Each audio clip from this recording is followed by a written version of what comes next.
Hello, welcome to Kids Create. My name is Jolene and I'm a programming specialist at the Cedar Rapids Public Library. Today we are going to make anti-stress putty that will be fun to squeeze and pull and poke and shape. And it's easy to make and it will help take your mind off your worries. This recipe is found in the book Make Your Own Super Squishies, Slime and Putty by Tessa Stillers-Powell, and it's enough to make for everyone in your family so that everyone can have fun adding the different ingredients for the putty.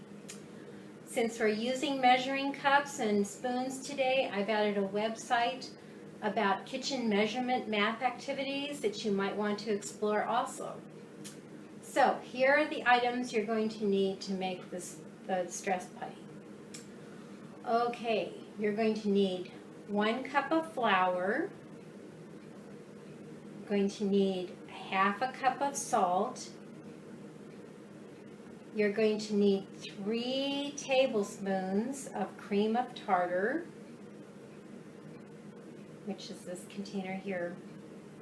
You're going to need a tablespoon of vegetable oil and 1/2 cup of warm water. Let's talk about the tablespoon for a minute. The tablespoon is a big one, so make sure the word says tablespoon or TBSP on it. Do not use the teaspoon. Notice how it is smaller than the tablespoon. Okay? So watch the lettering on your spoons to make sure you're getting the right spoon. Okay, let's start mixing this together, okay? So first of all, we're going to put in the 1 cup of flour.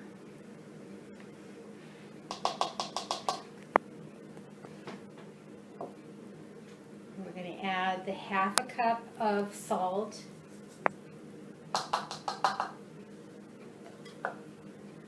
And then we're going to put in 3 tablespoons of the cream of tartar. So that was 1. Let's get a bowl to measure over for the next 2.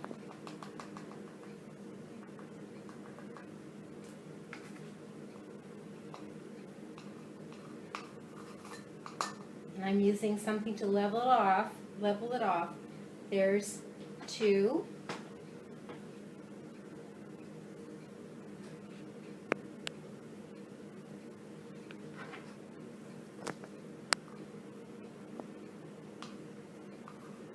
And there's 3 tablespoons of the cream of tartar.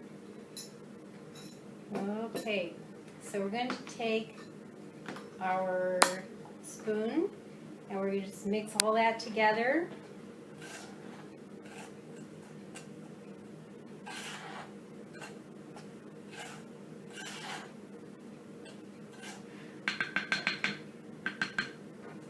All right, the next thing we're going to add is a tablespoon of oil, vegetable oil.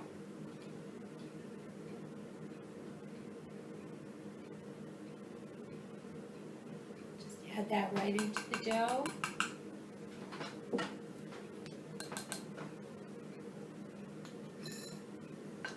And then we're going to put in the warm water.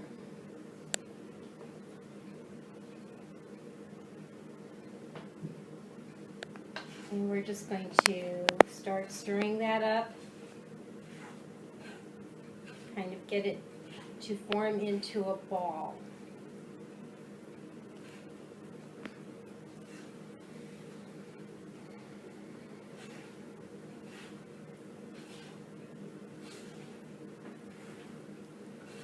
Kind of scrape the sides, get all of it together.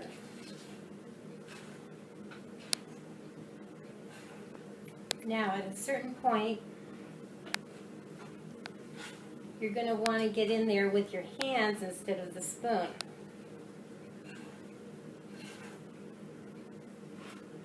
So I'm going to scrape this down off the spoon.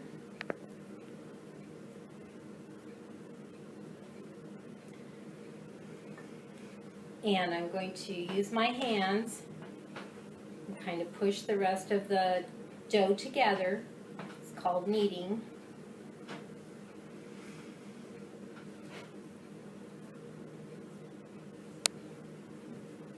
Try to get all that pushed in there on the sides here. That's starting to look more like dough, isn't it? Or putty.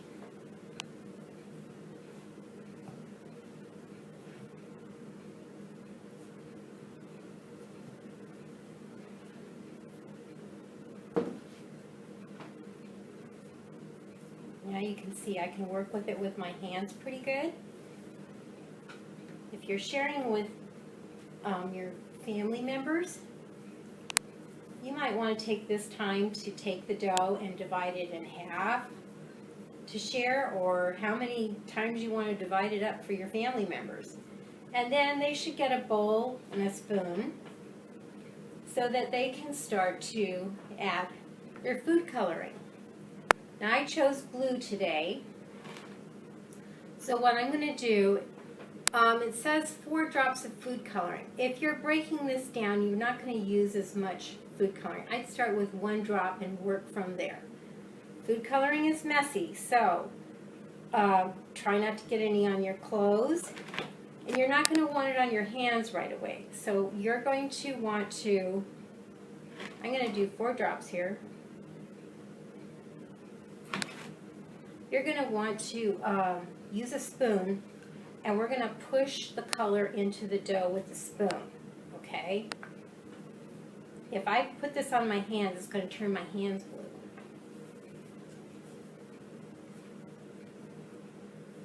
So we're going to wait, and after we've pushed the color into the dough more, then we can pick it up with our hands. So at first, use a spoon.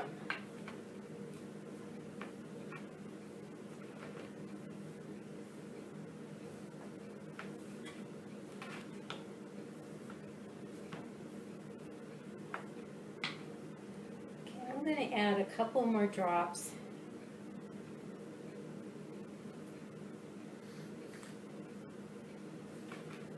And we'll just keep working on this and pushing it in.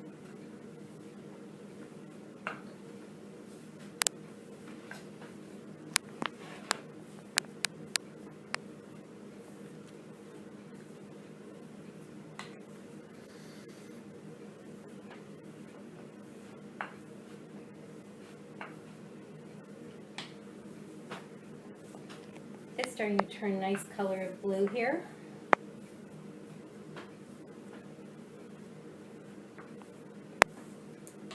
And I think it's getting to that point where I can pick it up with my hands again.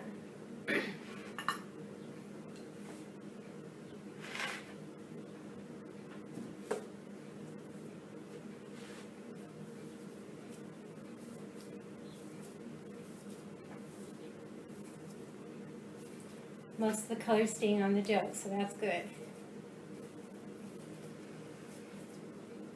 As you can see, it makes a lot of dough, so there's plenty to share.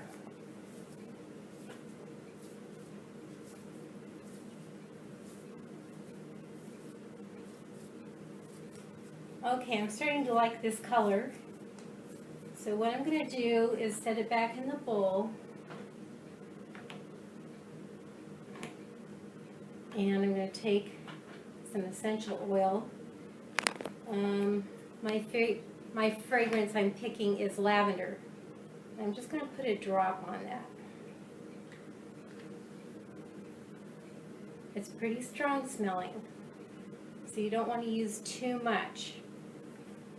And then I'm going to just kind of push it into the dough a little bit while it's in the bowl, and then I can take it out and work with it again. So while I'm playing with it or making something with it or squeezing it, it's going to smell nice. You could also add some glitter to make it sparkly if you want. Now, when you're all done, you can put your putty into a container to store it.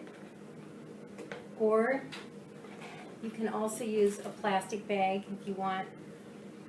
You want to put it in something like this so that it doesn't dry out, and so you can take it out and use it again and again and again. So I hope you had fun making the anti-stress putty today, and I hope that we will see you again for more Kids Create. Bye now.